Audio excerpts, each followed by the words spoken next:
Buen día, jóvenes. El día de hoy hablaremos del tema herencia ligada al sexo. En esta unidad trataremos todos aquellos componentes genéticos específicos relacionados a los cromosomas sexuales. También veremos algunas diferencias con aquellos organismos que no tienen cromosomas específicos para el sexo, junto con las características de cada uno de los cromosomas sexuales. Al término de la unidad también veremos algunos de los síndromes más característicos relacionados en humanos con problemas de los cromosomas sexuales. La herencia ligada al sexo, como los he explicado, tiene relación directa con los cromosomas sexuales. Recordemos que todos los organismos tenemos un número par de cromosomas, pues la mitad de ese número de cromosomas nos lo entregó nuestro padre y la otra mitad de esos cromosomas nos lo entregó nuestra madre. Además de tener un número par, también sabemos que tenemos un número determinado de cromosomas, es decir, no todas las especies tienen el mismo número de cromosomas. Por ejemplo, los seres humanos constamos de 46 cromosomas, 23 paternos y 23 maternos. El maíz, por su parte, consta, por ejemplo, de 20 cromosomas, 10 paternos y 10 maternos. Para el caso del ser humano, de esos 46 cromosomas, 44 son cromosomas somáticos, es decir, estos cromosomas contienen genes que permiten a todas las células del cuerpo realizar sus funciones y su trabajo. Por su parte, los otros dos restantes son los cromosomas sexuales. No todos los organismos tienen cromosomas sexuales. Los cromosomas sexuales son el cromosoma X y el cromosoma Y. Como les había dicho, no todos los organismos tienen cromosomas sexuales, pero los que sí tienen muestran estas diferencias, estas divergencias genéticas y cromosómicas.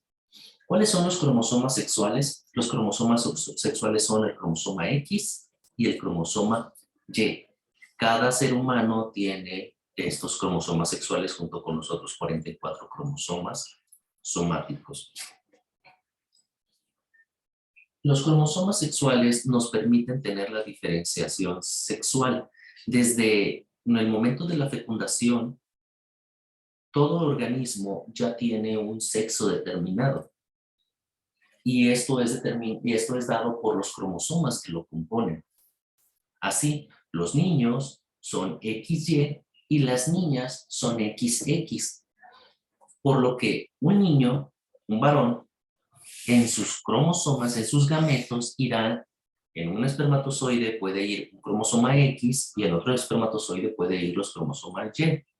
Por su parte, las niñas en sus óvulos nada más pueden dar cromosomas X.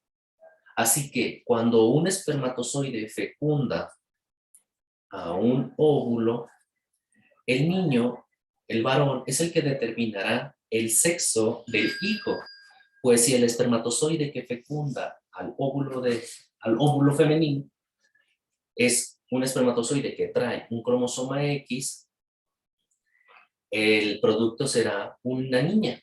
Ambos cromosomas sexuales serán X. Pero si el espermatozoide que fecunda este óvulo porta o transporta un cromosoma Y, lo que tendrá como resultado será un niño, pues tendrán un XY. De esta forma, el varón en sus gametos puede dar tanto el cromosoma X como el cromosoma Y. Por su parte, las niñas pueden únicamente dar cromosomas X, pues es el único cromosoma sexual que contienen en sus gametos. Tanto el cromosoma X como el cromosoma Y tienen características únicas, y esas características únicas están dadas por los genes que lo componen. Así, los cromosomas X, aun cuando en tamaño son mucho más grandes que el cromosoma Y, el cromosoma X contiene una gran cantidad de genes específicos para determinados rasgos, no solamente sexuales. Y el cromosoma Y tiene genes específicos y que son directamente relacionados con las características sexuales de un hombre. Así, el cromosoma X y el cromosoma Y tienen genes específicos, tanto de manera sexual, que van a dar los rasgos de una niña, o el cromosoma Y, que tendrá rasgos del cromosoma Y, que dará rasgos de un niño. Entonces, aun cuando es más pequeño el cromosoma Y, contiene genes específicos para darle origen a las características sexuales de un varón. El cromosoma X no nada más tiene genes que dan características de sexo, tienen genes que dan que tienen funciones diferentes a los rasgos sexuales. Por ejemplo, encontramos genes que participan en la regulación de la cicatrización y coagulación de la sangre. Tenemos genes que participan en la pigmentación de la piel, de los ojos y del cabello. Entonces, el cromosoma X participa tanto en aspectos sexuales como en rasgos y características fisiológicas del ser humano. Así, estos dos cromosomas se combinan para poder realizar su función. Si nosotros recordamos, todos los genes tienen que ir de manera de pares, es decir, un alelo me lo da mamá y otro alelo me lo da papá. Si ambos alelos son iguales, decimos que esta persona es homocigota. Pero si estos dos alelos son diferentes, decimos que es heterocigota. Para el caso de las mujeres es sencillo, pues contienen ambos cromosomas sexuales son idénticos. Son cromosomas X, por lo cual aquí todavía se respeta el aspecto de los cromosomas homólogos. En el caso de los hombres, en el caso de los varones, ambos cromosomas son diferentes. El cromosoma X es diferente al cromosoma y estos dos cromosomas, aun cuando son diferentes en tamaño y en composición genética, se les siguen considerando cromosomas homólogos.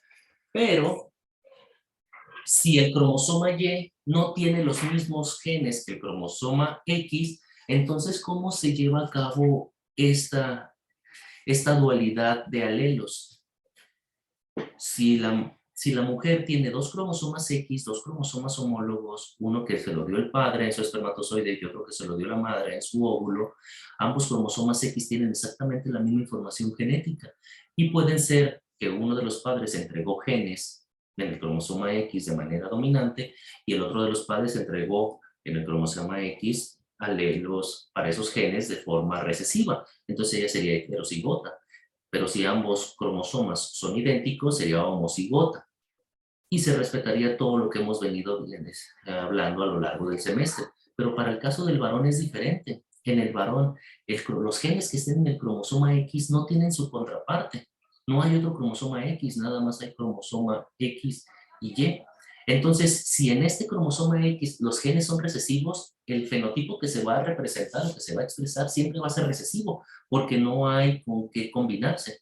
A este rasgo se le conoce como hemicigoto, no confundir con heterocigoto, es hemicigoto, es decir, se tiene nada más la mitad de la carga genética para ese cromosoma. Lo mismo pasa para el cromosoma Y. Al no haber otro cromosoma Y, no existe con qué combinarlo la información genética y lo que se encuentra en el cromosoma Y es lo que se va a expresar. Entonces, a estos rasgos característicos de los hombres, de los varones, se le conoce como hemicigotos para los cromosomas sexuales. También hemos dicho que los cromosomas sexuales, el cromosoma X y el cromosoma Y, tienen genes que participan para dar rasgos específicos del sexo. Es decir, en el cromosoma X tenemos genes que nos permiten tener rasgos compartidos entre hombres y mujeres, pero el cromosoma Y tiene genes que dan rasgos únicos y exclusivos para los varones. Todos los rasgos genéticos contenidos en los cromosomas X que dan características femeninas se le conocen como caracteres ginándricos. Todos los genes que dan características masculinas contenidas en el cromosoma Y se le conoce como genes holándricos. Para los rasgos femeninos se le considera ginándricos, para rasgos masculinos se le considera holándricos. Esto es más fácil de entender cuando estamos hablando de organismos claramente diferenciados por su sexo. No nada más en los seres humanos, también en el mundo animal encontramos organismos claramente diferenciados por su sexo. Por ejemplo, en esta imagen tenemos a un gallo y a una gallina. Claramente podemos observar las diferencias físicas y fenotípicas de uno y otro. Por ejemplo, el tamaño y la corpulencia del gallo es superior a la de la gallina. Los colores en el plumaje son más vistosos en el gallo que en la gallina. El tamaño de las crestas es mayor en el gallo que en la gallina. Esto nos permite diferenciar las características sexuales de un organismo y otro. Lo mismo ocurre para otras especies como por ejemplo los leones. El tamaño y corpulencia de un león es mayor que el de una leona. El hecho de que produzca una melena, eso también es un rasgo holándrico característico de los machos que lo diferencia de las hembras. Pero ¿qué hay de aquellos organismos que no tienen una diferenciación muy clara y evidente? Por ejemplo, en algunas aves, como los periquitos, que aquí vemos, los pericos australianos o los gatos domésticos, estos no muestran rasgos sexuales muy diferenciados, por lo que se hace más difícil poderlos identificar cuál es macho y cuál es hembra. Solamente un ojo experto, un veterinario o un criador de estos organismos podría tener mayor conocimiento de cuáles son los rasgos que hay que comparar para poderlos distinguir. Normalmente en la naturaleza, si ustedes han observado, los machos son más vistosos que las hembras. Si ustedes piensan en astas, en cuernos, en colores, en tamaños, normalmente los machos suelen tener astas, cuernos, mayor número de colores en su pelo y plumaje y tienen un tamaño superior. Esto lo hace fácilmente distinguible para otros organismos como estos periquitos que no lo tienen. Lo que sí podemos ver es una pigmentación diferente tanto en la nuca, en la cabeza, como en la nariz, en la base del pico. Esto hace que sea más vistoso este animalito que este otro, lo cual nos podría hablar de que este es un macho y este es una hembra. Para los gatos también es complicado, sobre todo si no se tiene la experiencia. Los gatos normalmente machos, los gatos normalmente machos tienen un solo color, cuando mucho tienen dos colores. Las hembras pueden tener un color, dos colores o más colores. Pero aquí hay uno de los síndromes que vamos a hablar más adelante, en los síndromes relacionados a los cromosomas sexuales, que indican cómo algunos animalitos como los gatos pueden presentar más de tres colores o más, lo cual no es característico de su sexo. Normalmente las que presentan mucha coloración son las hembras, por lo que cuando los machos presentan muchos colores, esto está relacionado directamente a los cromosomas sexuales del gato. Y como les dije, eso se compagina con uno de los síndromes que vamos a tratar más adelante. Quiere decir que también los animalitos presentan estos síndromes relacionados a la sexualidad. El síndrome que está relacionado a esta sexualidad se le conoce como síndrome de Klinefelter, el cual explicaremos más adelante qué significa esto. Pero, ¿cómo se originó todo esto del estudio de los cromosomas sexuales?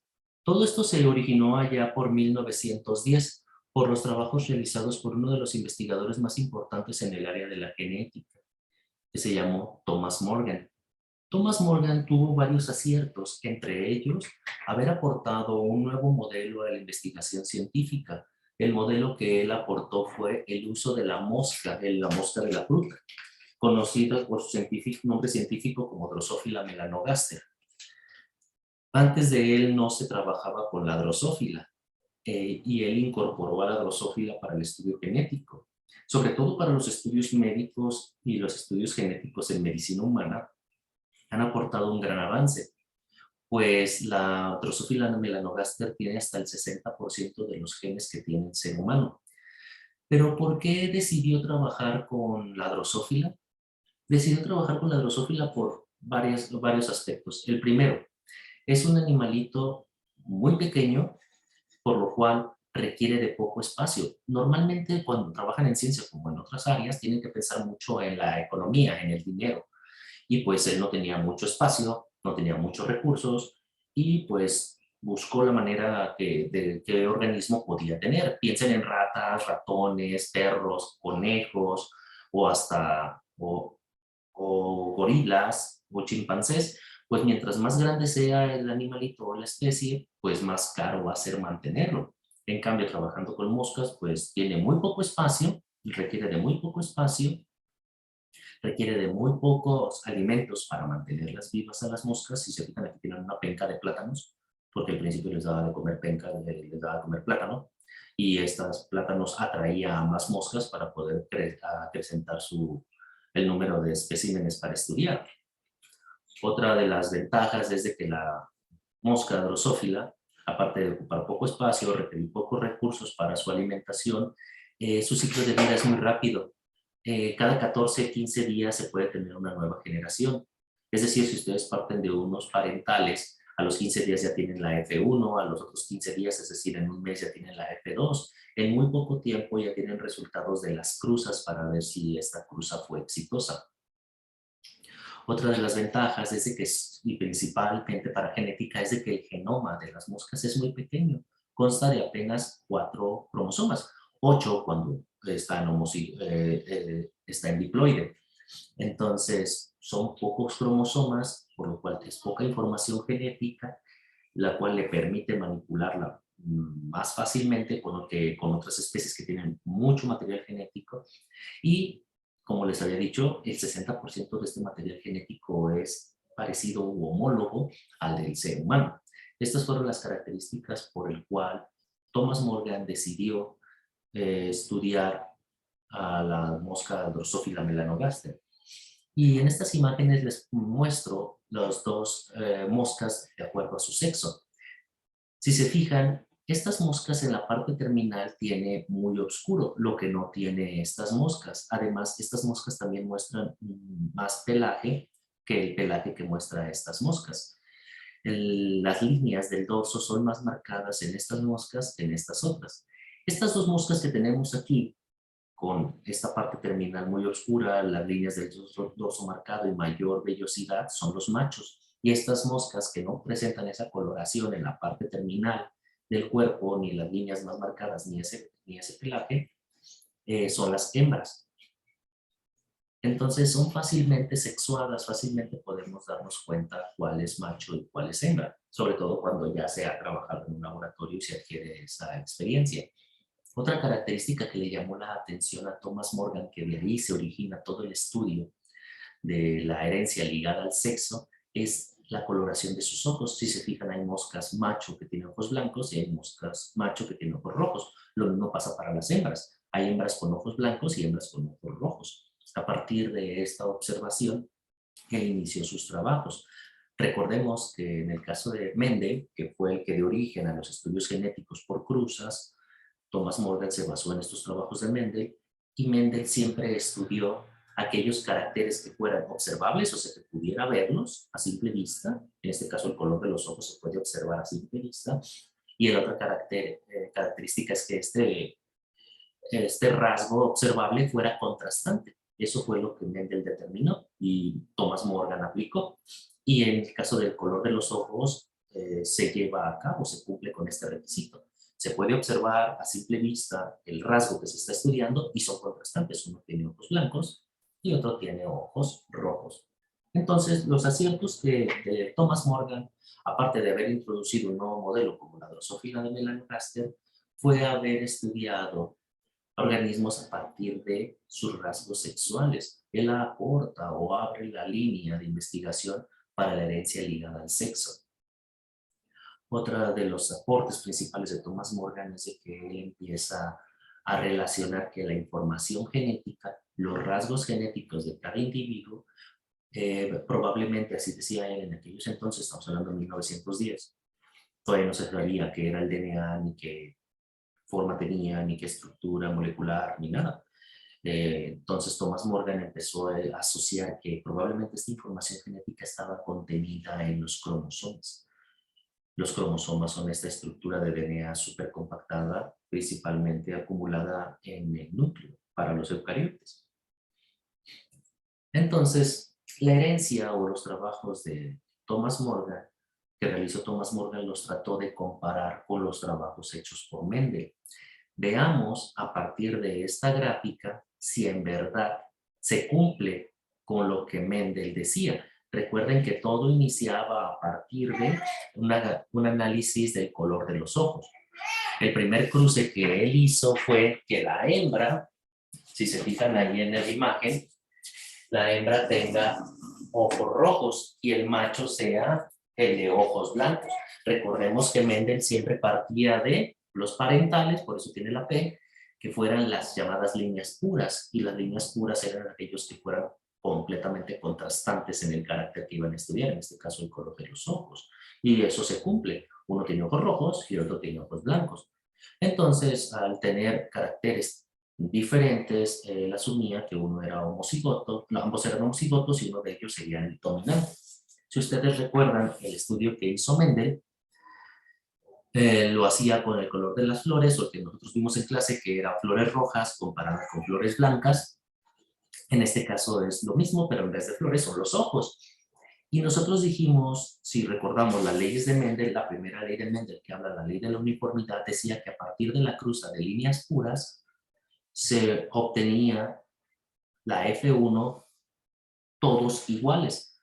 Todos los hijos resultantes serían idénticos a uno de los padres.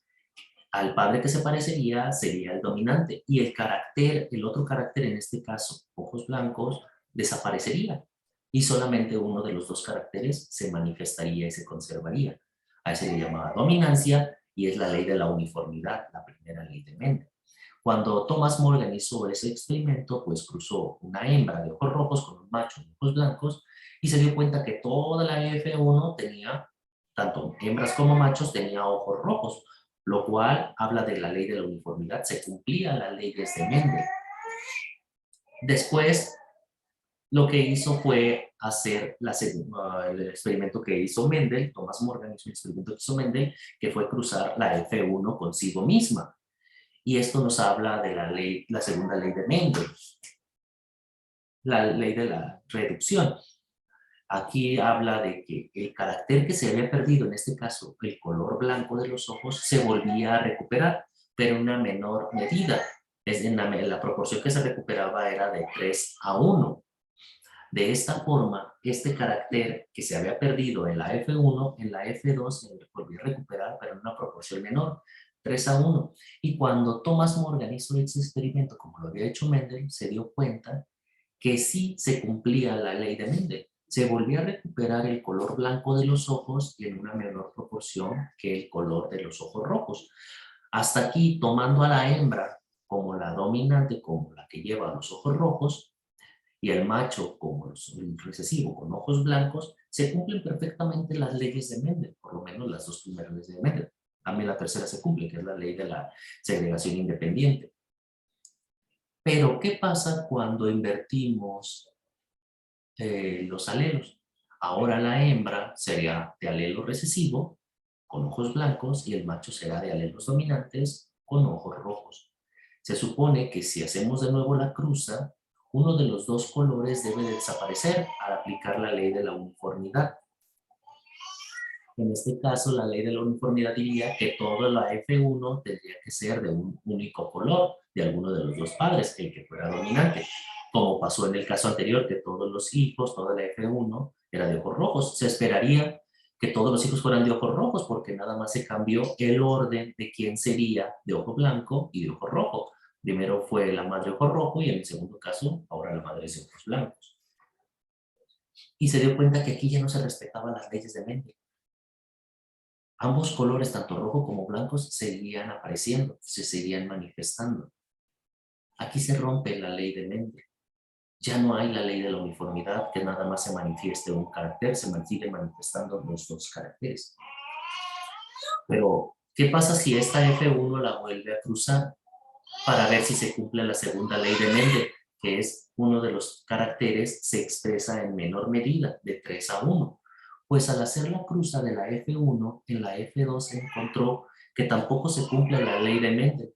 Ya no se manifiesta en una proporción de 3:1, sino que es 50-50. 50 de ojos rojos y 50 de ojos blancos.